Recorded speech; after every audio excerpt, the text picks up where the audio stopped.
Sophia, I've been looking forward to having this conversation with you, woman to woman, mom to mom. We both live here in the United States. We're lucky. We can speak the truth. There's a lot of moral confusion. There's general confusion about what's happening right now in the Middle East. And I think I have a real opportunity to hear firsthand from you, what was it like growing up as a Muslim Arab in Israel? How were you treated? How was your family treated? And your thoughts about what's happening right now. So let's get into this. Let's start with just your background. Tell me a little bit, where were you born? Where did you grow up? And how did you make it here to the United Yes, States? yes. So I was born in Israel. I'm an Arab Muslim from Israel. I grew up in Nahariya, which is a Jewish town. Um, my mother was illiterate. She didn't know reading and writing because her parents didn't believe that girls should go to school. But Israel, after it was established, it forced all children to go to school, including the Bedouin girls. And this is how I got the opportunity to be educated and not and receive the fate of being on the fields and herding sheep, which was supposed to be my fate, which was supposed to be also my mother's fate. I have electrical engineering degree from Tel Aviv University, and I have a master's degree in business administration from Stanford University. I live today in the United States, and I have two little boys, and I work in tech. Wow. You know, there's a lot of criticism about what Israel is doing right now. I've collected some of them from the internet. And frankly, I want to confront you with some of the criticism. And I'd like to ask that you be honest and open about it. I think this is a time where honesty is really important. And so if you're okay, I might be a little confrontational, but I'd like to bring up some of these issues. Mhm. First of all, I know that you've been speaking out in favor of Israel. And let me just start with one question. Are you connected somehow to the Israeli government? Are you getting paid? Are you threatened by the Israeli government to speak in favor of Israel? I really want to know. And let's just get this, Yeah, thank you for elephant in the asking room. this. Yes, I heard this rumor a couple of times. No, I'm not being paid by the Israeli government. I don't know anyone from the Israeli government. No one from the Israeli government contacted me. So, absolutely not. I'm just talking from the need to say the truth about Israel, the need to say the truth, full stop. I Why? see, because I see a lot of misinformation being spread. I see a lot of injustice for the Palestinian people and for the Israeli people. The people who are calling to be they're pro-Palestine, but actually are spreading the propaganda of the terror organization that is oppressing the people of Palestine. They're not doing it for Palestine. And as an Arab Muslim woman from the same land, this is something that is truly painful for me. And I have to speak the truth. If I am the one who lived the truth and lived that reality, then I'm obligated to speak up. You talk about how you lived the reality of growing up in Mhm, Israel, a Jewish state. mhm, There is quite a bit of criticism against Israel, calling it apartheid, having Arabs live in Israel. Muslims live in Israel. I know it's just a little over 20% of the population in Israel is Arab and Muslim. And I'd like to hear from you, how were you treated as a Muslim? Were you segregated? I saw a comment by some commentators that Arabs are expected to live in only Arab quarters or in certain areas. Can you provide some truth and clarity on that? That's absolutely wrong and could not be farther from the truth. Israel is not an apartheid state. Israel is a strong, beautiful, multi ethnic democracy that provides its 20% Arab citizens, which most of them are Muslims, but we also have Christians and Druze, full rights, just as they give the Jewish people. I, as Arab citizen of Israel, received full rights. I received education, healthcare, My mom was a single mom, so we depended on welfare. This is how I grew up. Arabs, you have Supreme Court judges, you have Knesset members, like parliament members, you have ministers. They can achieve like the highest ranks and the everywhere. We had an Arab Supreme Court judge who sent the ex-president of the state, who is Jewish, to jail. Can this happen in an apartheid state? It could not happen that an Arab justice would send a Jewish president to jail. You talked about segregation. This is also false. I lived as an Arab in a Jewish town. 40 years ago, my mom moved to a Jewish town. She lived there. This is where I grew up. Arabs can go to Jewish public schools, they can go to Arab schools, they can go to mixed schools. Arabs actually can live almost like everywhere in Israel. It would be open for them. But frankly, I think Jews cannot live everywhere.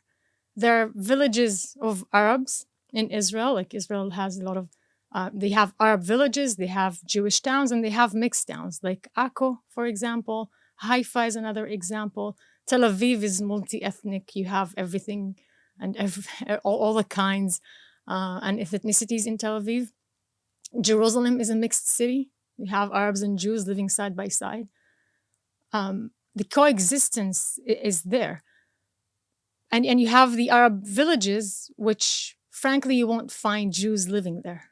It's not very welcome. But you would see a lot of Jewish towns that you have Arabs living there, and we see more and more of that. I grew up in Nahariya. My sister lives now in Harish, which is a Jewish town. You have Arabs in Ramat Gan. You have Arabs in Rishon LeZion. You have them in Netanya, which all these are Jewish towns. What about discrimination? Did you ever feel like the population discriminated against you, knowing that you're Arab or Muslim, like treated differently? You would always have this extreme small minority of people who are blinded by hate or have well-intentioned ignorance and think that all the Arabs want to kill you. And then you would face this, I don't know if to call it discrimination, because I did not face discrimination. It's the opposite. But you would face some hatred from these kind of people. I had it in my childhood. And my mom really taught us to be very compassionate. She would tell us that this person, this kid, his dad is in jail or his mom is sick, so he's just like, being frustrated and telling you these things. She never let us victimize ourselves. And on the other hand, also when I went to the village, because I studied in an Arabic school in the village, also there I faced some hatred because I was this girl who came from the Jewish town. They would call me filthy Jew. So I this hatred and bias exist in both sides. But this is not the country. The country does not have discrimination. In fact, Israel makes it easier for Arabs to get to university. You know that the SAT score that you need in order to get, let's say, for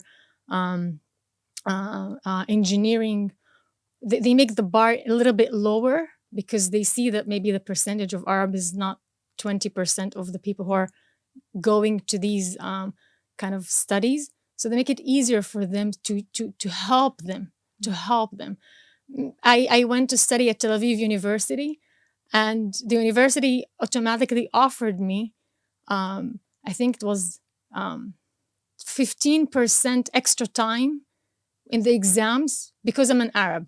So they want to make it easier for me because they are assuming that I didn't study Hebrew in school and Hebrew is not my first language.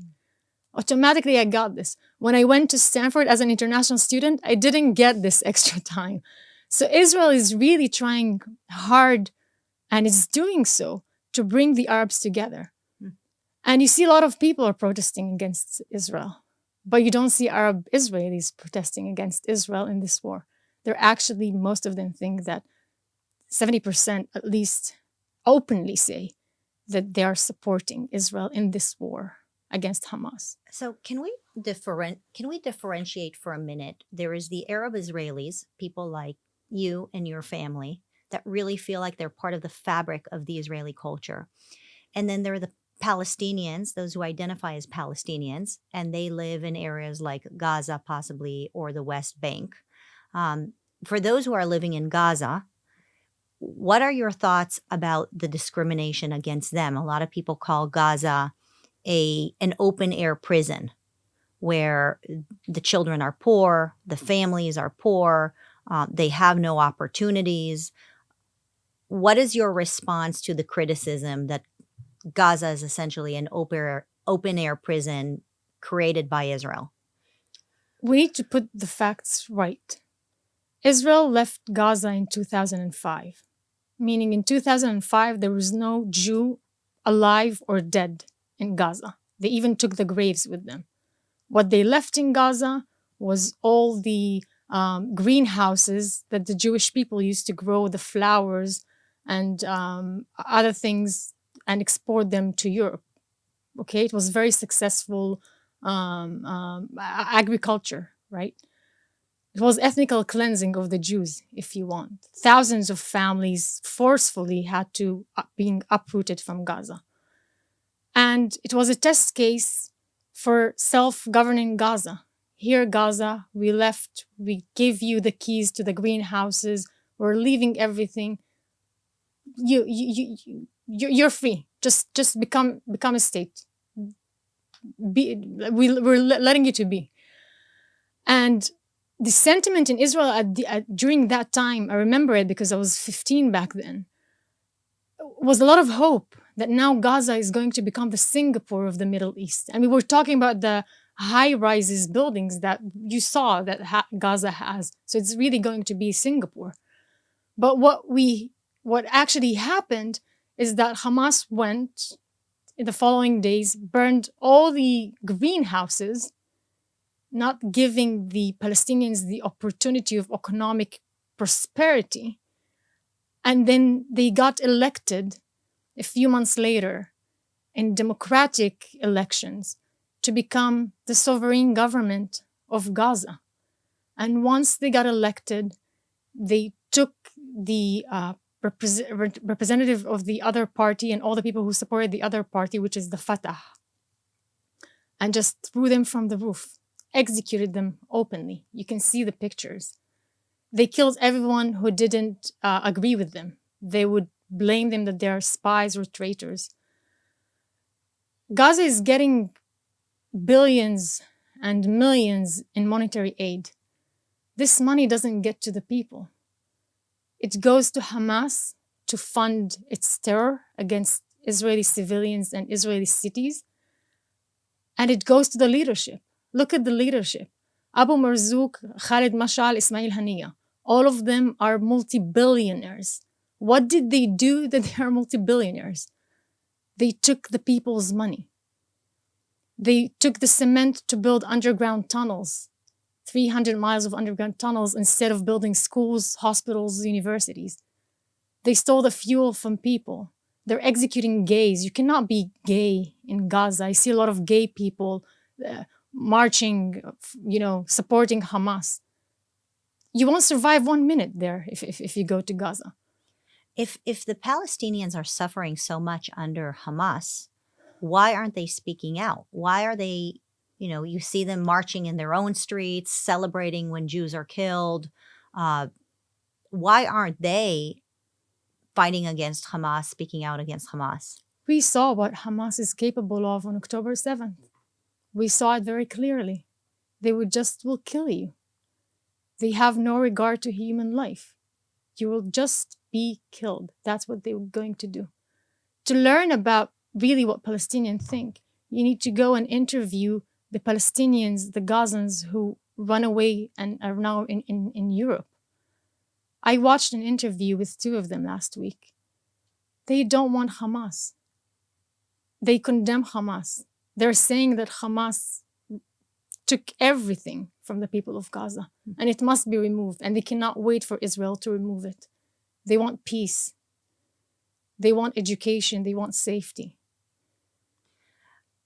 So one of the things that I think is very difficult for outsiders, Americans who are not so embedded in the fight, they look at the number of Palestinians, children, moms, young people who are dying under the current conflict, and they compare the numbers to the number of Jews and Israelis that have died. And the number of Israelis is not nearly the same numbers of Gazans that have died. You hear this term proportionate response. Shouldn't Israel engage in proportionate response? Why should so many more Palestinians die in this war in comparison to Israelis? What are your thoughts about that? I mean, you're a Muslim. These are your people. Mm-hmm. Yeah. First of all, as a mother, as a Muslim woman, this really breaks my heart. The loss of every life is so tragic, and I feel terribly for the kids and women and innocent people who have to pay the price of the atrocities and the terror and the actions of these people who are hiding behind the population, putting their civilians in the front and hiding behind of them. The argument of proportionate response, this narrative, is something that is only feeding and supporting the purposes and the actions of the terror organization.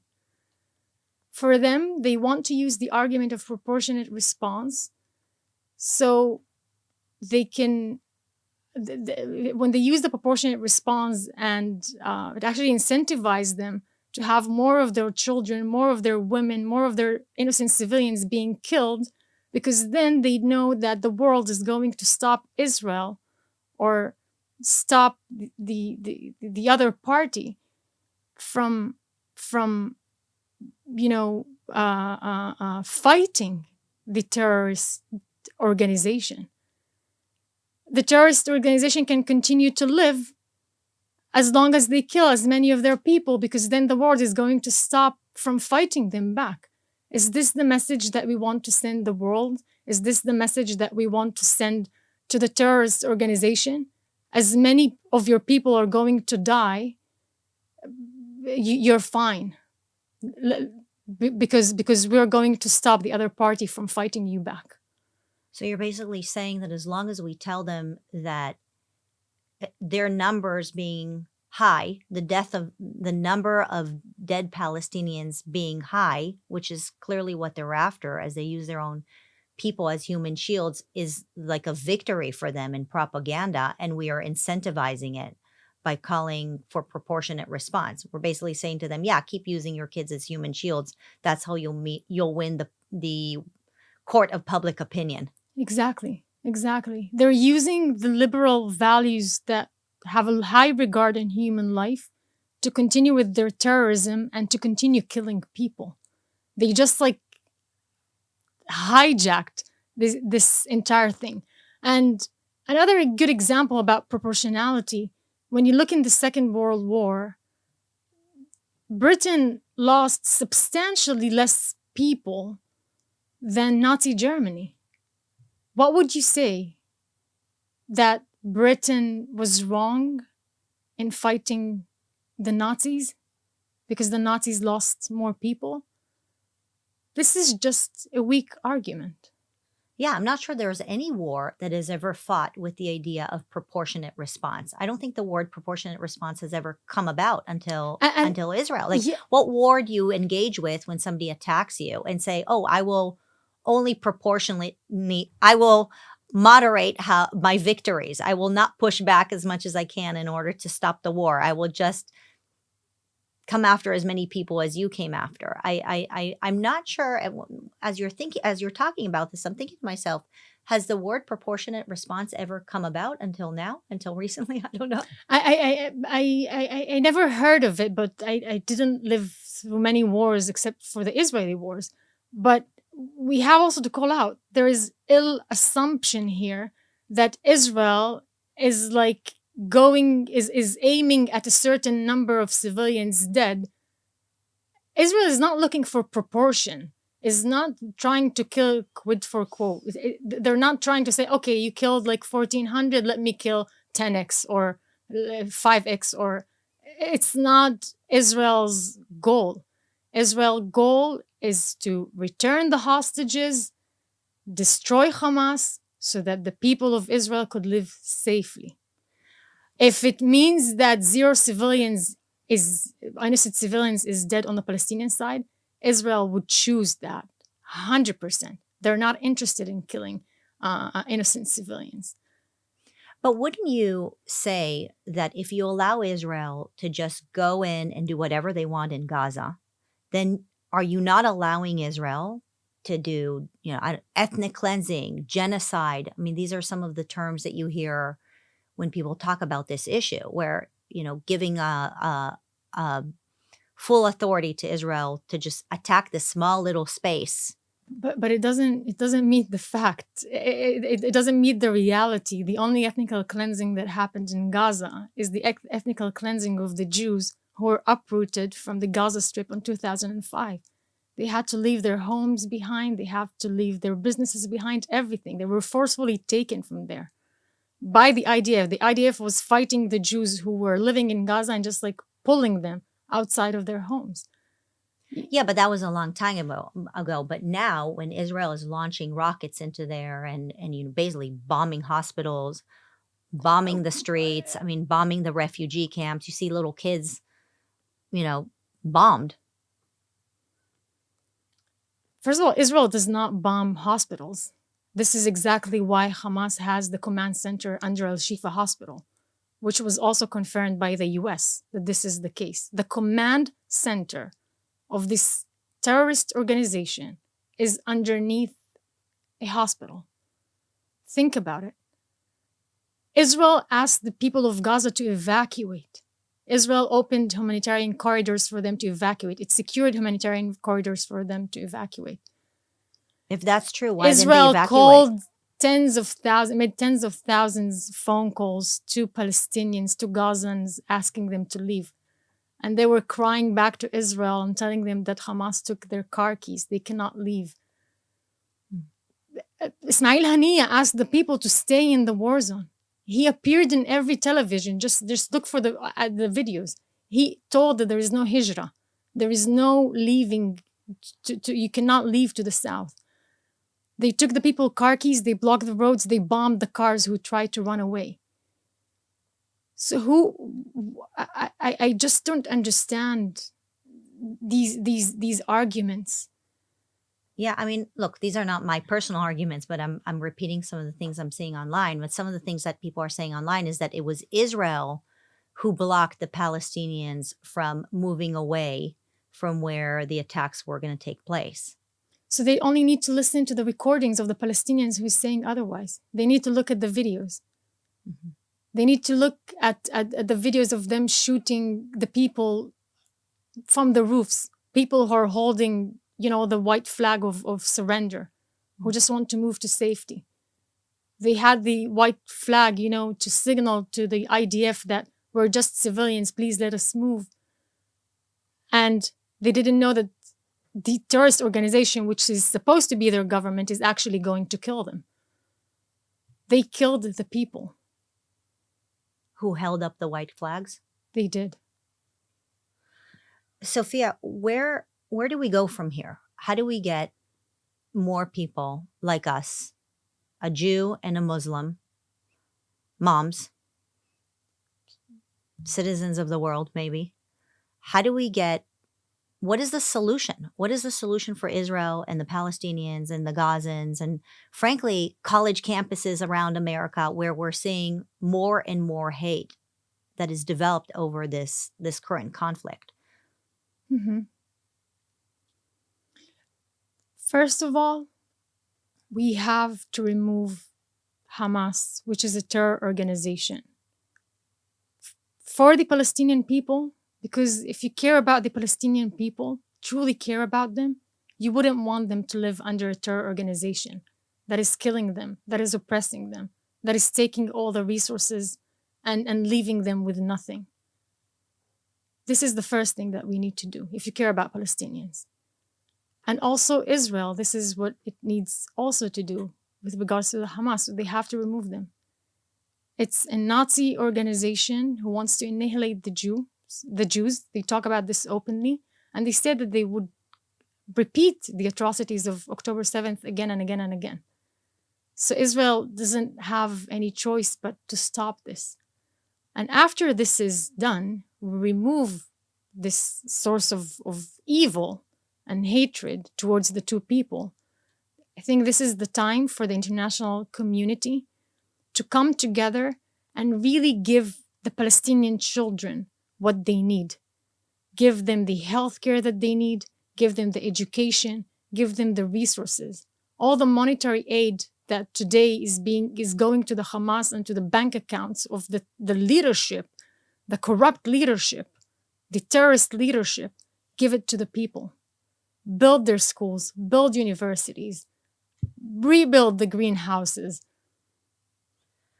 Do you think that Jews living in Europe or in America are at risk? I think there is imminent risk for Jewish life everywhere. And if there is one thing that I really realized this past month is that Jewish people have to have their own state where they can be safe and can defend themselves. Because the rise of anti-Semitism is just shocking.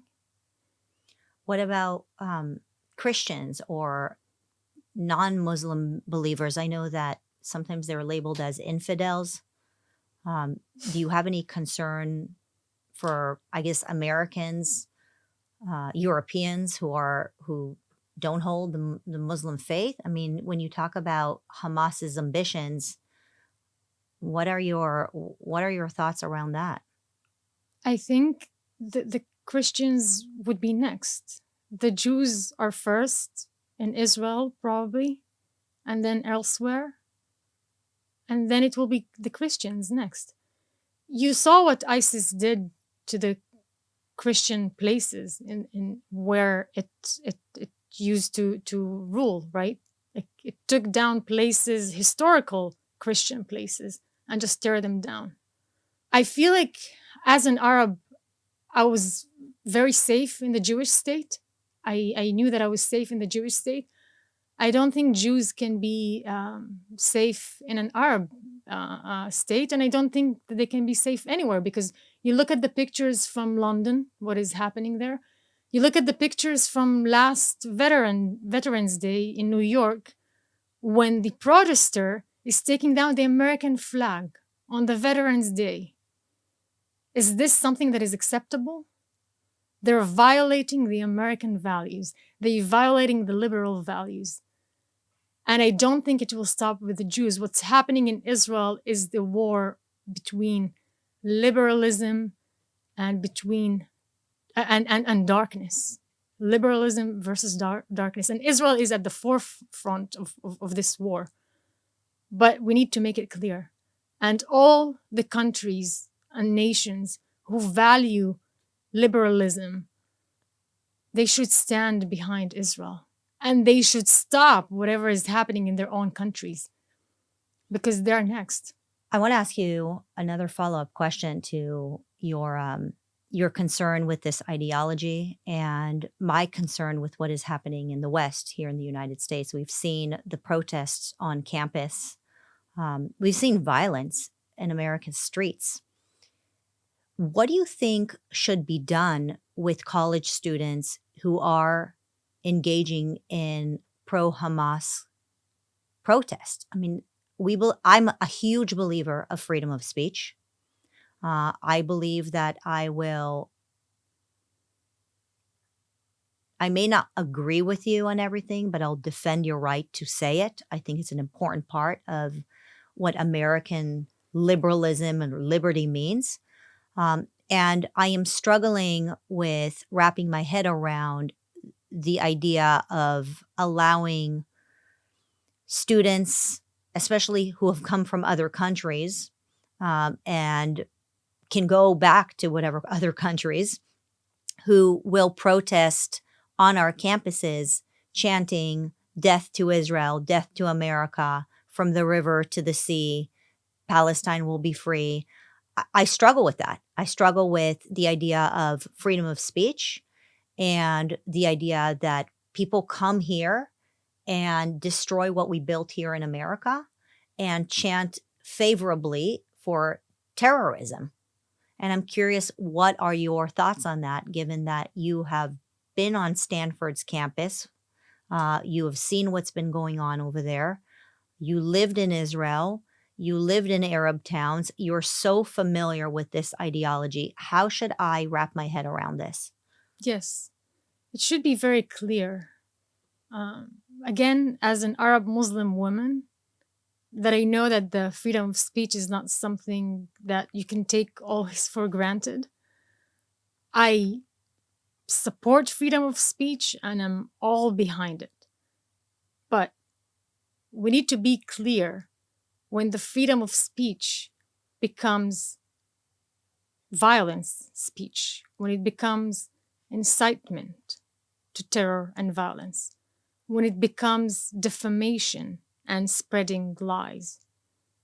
This is not acceptable. This is not freedom of speech. This is call for terrorism. This is call for violence. This is call for hate. And we should put a very clear line between the two. What do you think should be done to these students? I mean, young people do dumb things. They think dumb things. I mean, what do you think should be the consequence for doing that? Like, what if they, what if they don't really mean it? What if they just got carried away? I mean, I've just been here. I'm trying to collect my thoughts around some of the things that I've been seeing online where people say they're just young, they're just college students. Everybody thinks dumb things when they're in college.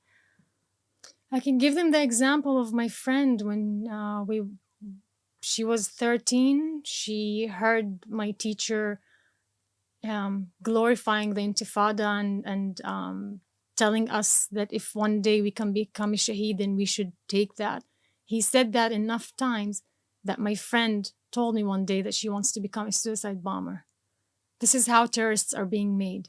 And they can be made in a very young age, as young as my friend who was 13, and could be even maybe younger than that if you brainwash the kid from a younger age. And some people walk from a reality on the campuses where from a very young age they taught you to hate Jews, that Jews are responsible for all the atrocities in the world. And you need to resist the Jews. And then maybe in their countries they didn't have Jews, but then they come to Stanford. All the footage of the war is flooding, their social media. The news channels are also continuing with this hatred and this biased, narrative. And then people on campus are chanting the same thing that when they were brainwashed, when they were younger. It's the same rhetoric. Intifada, from the river to the sea, smash the Jewish state, Matat Israel, Israel is dead, on this land you don't deserve life. And they're pressing, as an Arab Muslim who experienced some of this reality, they're pressing all the buttons. People get fired up, and it's very soon that just one student will take action. You need only one student to make it tragic. And I think the university leaderships, administration should lead by example, just as they expected us to lead. They should stop acting like a VC who cares about the brand, who cares about the LPs, the money that they would raise to the school, and just like, just let's keep everyone happy. They need to become an education institution. They forgot that they're an education institution. And it doesn't make sense when you go and talk to them and they would tell you that this is hard to influence the behavior of the students. An actual answer that I received. Do you think it's an exaggeration when somebody says that being anti-Israel is being an anti-Semite? Can you be anti-Israel but still say, I have a lot of Jewish friends and I have no problem with Jews? Anti-Israel as like you're maybe criticizing some of the policies of Israel, or anti the idea of Israel? Which one of them? Anti the existence. Can you?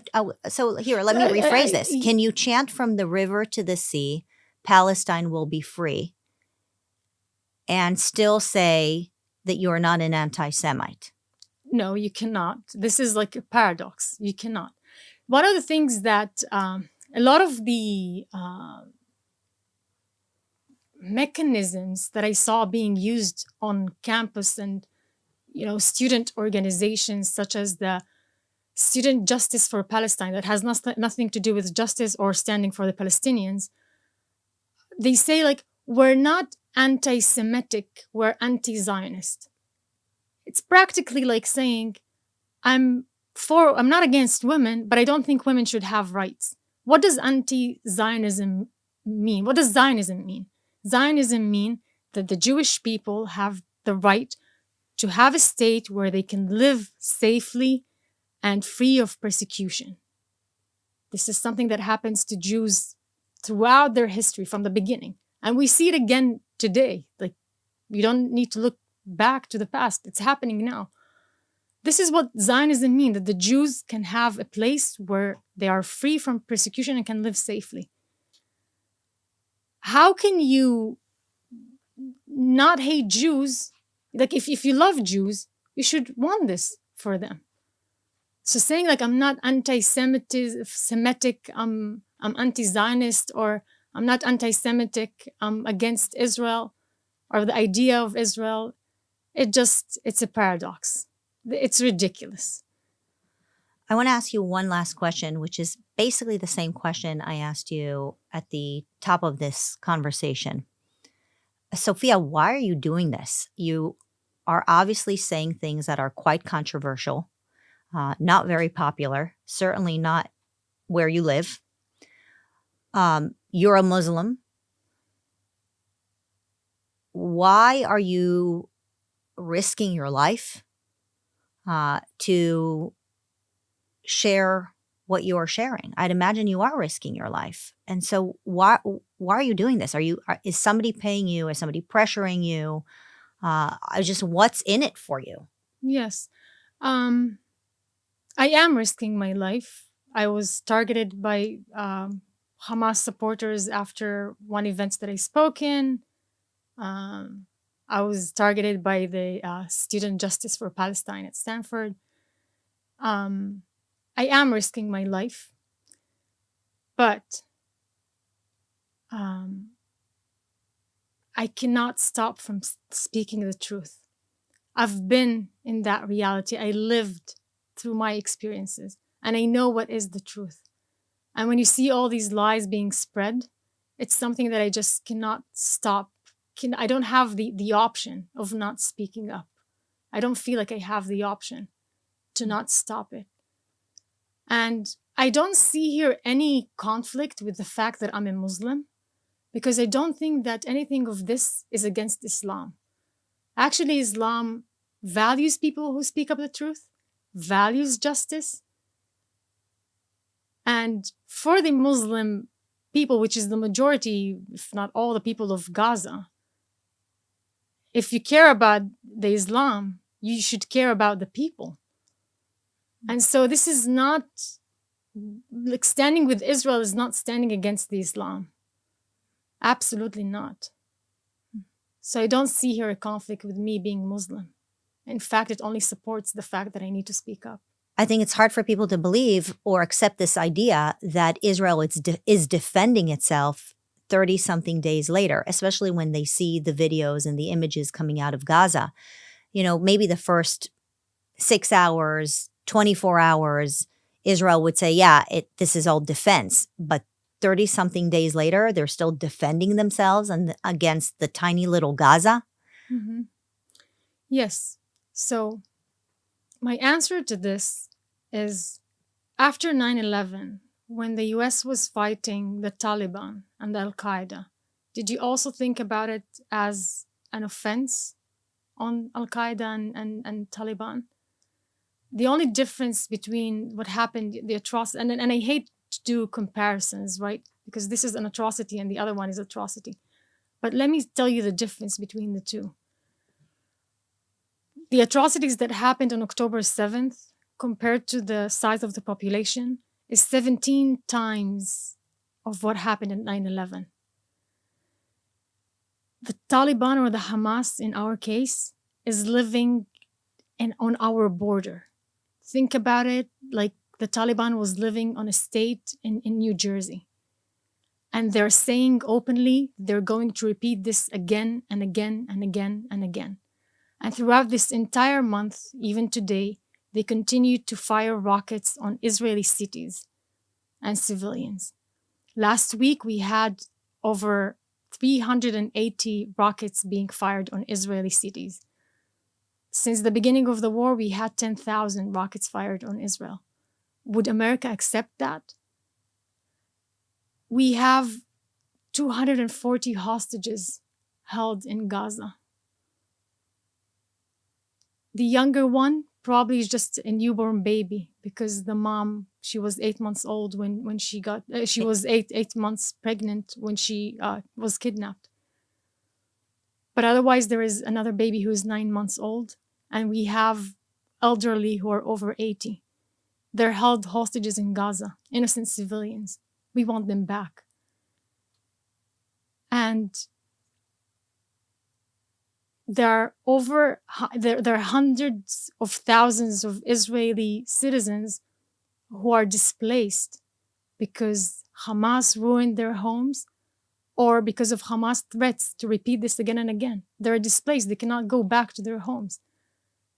If this is not defense, I don't know what is defense. We have to remove the Hamas. This is not an option. This is not a privilege. And I want to say another thing for people to understand. Most of the soldiers today in the IDF who are fighting this war are regular civilians. There are teachers, professors, bus drivers, entrepreneurs, engineers who got recruited to the army to be able to defend their families and homes. These are not people who would want to kill civilians. They only want the safety for their families. And people should remember that. I would also add that a lot of the soldiers are not Jewish. There are many soldiers that are Muslim that are serving in the Israeli military, which I'm not sure that many people know this. Yes, yes. We have some of the great